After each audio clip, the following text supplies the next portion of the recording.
We're here today to do something very important for the economic future of Illinois. I think everybody understands that our economy in America and our economy in Illinois is heavily dependent on telecommunications. Alexander Graham Bell invented the telephone, and President Rutherford B. Hayes, who was the president when this occurred, looked at that device and said it's a wonderful device.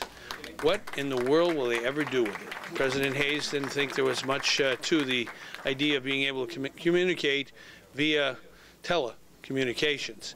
But he was wrong, fortunately, and our society is much better off because we can, in many different ways, connect to each other. And we make the world smaller, and we also, I think, add to our economic growth and jobs by having vital telecommunications. The information superhighway that we're building all across Illinois and across America is tantamount to what happened more than half a century ago when the interstate highway system was built. At that time, they thought it was for national defense, to make sure that there was a system to get people out of central cities in the case of nuclear attack. And so they decided in 1956 to build highways connecting America. And it turned out that that was not needed for the nuclear attack, but it was the best infrastructure investment ever made in the history of planet Earth.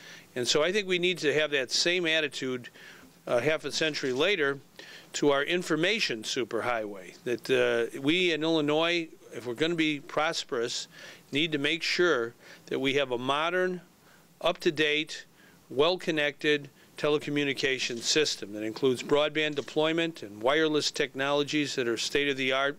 But at the same time, we want to protect consumers, people who may be very happy with the phone service they have now, the landline phone. The Citizen Utility Board I've worked with both as Lieutenant Governor and Governor at getting the word out to consumers all across the state that they can apply for some very basic lifeline, low-cost phone service that doesn't cost an arm and a leg. And the law that I'm going to sign maintains that particular safe harbor provision for our Illinois consumers. I think it's a very important provision. I told all concerned that unless that was included, we wouldn't be here today.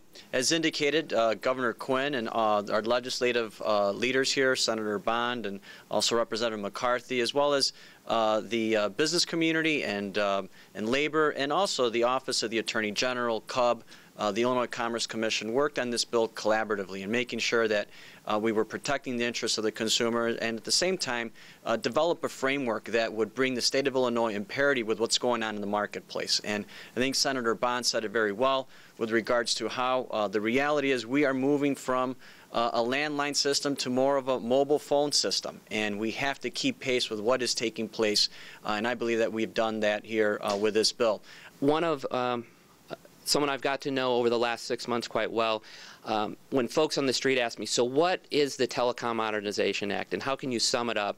And Paul Laschiazza from AT&T had summed it up very well, and I think it accurately describes what regulatory framework we were living under and where we are about to go as we sign this landmark legislation.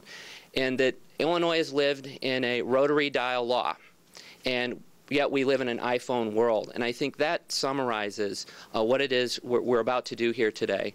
And I'm very excited about sending a signal that Illinois will be a great place for telecom companies to invest. I have to say that it is a very balanced piece of legislation. It's good for the state, it's good for consumers, and it's great for the industry that provides sorely needed broadband to Illinois.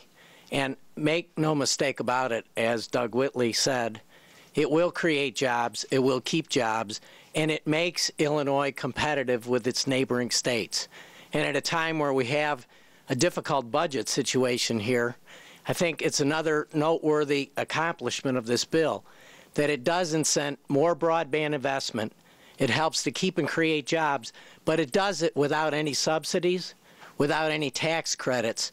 It's good public policy that can be an economic engine for the state of Illinois. But I'm happy to say we are here today because a lot of hardworking people put their heads together and had dialogue and conversation, compromise in some cases, to put together a 2010, 21st century telecommunications law that will serve jobs in our state and also do something very, very important. We can't have a digital divide. We can't have some people in when it comes to connectivity and other people outside. We have to have everybody in, nobody left out.